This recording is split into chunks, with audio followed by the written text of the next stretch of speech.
The Art of Being Ruled. Wyndham Lewis. Original publication 1926. 1989 edition. Narrated by Skeptical Waves. Part 10. Socialist Theory. Chapter 5. The Napoleonism of Fourier, Saint-Simon, Sorel, etc. Let us take birth and illustrate by him what I mean. He makes the following assertions, for instance, of the socialist systems that followed, in France, the Revolution and Empire. Your Saint-Simonist socialism, soi-disant, democratic, and egalitarian, would be exploitation carried to its farthest limit, since the state would be master of everything, and the state would be you. Birth, talking for a third party, the dim syndicalist mass of his possible readers, thus addresses his fellow socialist, of the Saint-Simonist variety. The Saint-Simonist system, he says elsewhere, is from top to bottom autoritaire and hierarchical. It was the fillip given to the idea of authority by the Napoleonic regime, with its satisfying epic heroism, that enabled Saint-Simonism and Fourierism to flourish both, according to him, Napoleonic types of utopias. Of Fourier's system he says, the whole of his system presupposes, for its proper working, the ubiquitous presence, invisible but nonetheless real and quite indispensable, of Fourier himself, alone able to get, in truly Napoleonic style, the most out of human passions and to harmonize them. Mayfate's Day Intellectuals.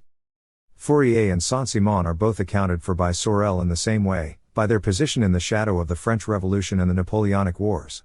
Of Fourier he says, people have regarded him as a libertarian, but from many passages it is clear that the support of authority would not have displeased him.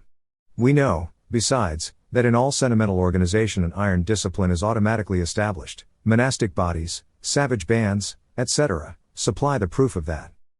These wars, the Napoleonic, had a great influence on the propagation of the ideas of the Saint-Simonians.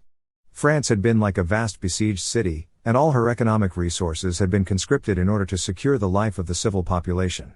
The state had been compelled, sometimes, to take over almost completely the control of production. Under Napoleon the military administration had carried through operations beside which all that industry had up till then been capable of was a small matter. Why not apply this direction unitaire of military control to the arts of peace? People ask themselves. People go where they are pushed, then, according to Sorel, and their ideas follow suit, wars occur, and people have certain ideas after them, like Sorel's, of martial glory, or Saint-Simon's, of authority, discipline, control.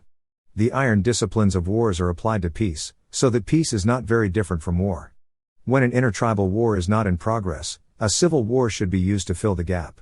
But war we must have, for did not Darwin describe the obstinate struggle for survival in the animal world? And are we not satisfied that we shall never be anything but animals? It is true that the Egyptians seem to get along very well without wars, better, some people believe, than any other race. But there must be exceptions to every rule. We must have wars, to remind us that we are descended from Vikings, not to say ape-like ancestors. So Sorel and his disciple Berth both criticize their great predecessors, Fourier and Saint-Simon, on the ground of their despotic, Napoleonic dispositions and intentions. And in this way they are only following Proudhon, who smelt despotism in all those post-Napoleonic systems of reform, as indeed in almost every system except his own. But in his Réflexions sur la violence, Sorel reveals himself as a full-blooded Napoleonist himself, interpreted, as it were, by Nietzsche. All his exhortation to the workers is to conceive their class struggle epically. The Napoleonic epic is incessantly invoked. It is the great example to all Frenchmen of discipline, militant energy, and, in a word, of honor and glory of the first order. Helvetius said of the rigorism of Dunoyer, "On veut que les malheureux soient parfaits."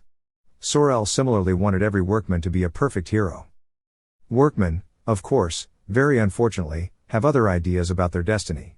They do not want to be heroes of the sort that interested Sorel or Napoleon.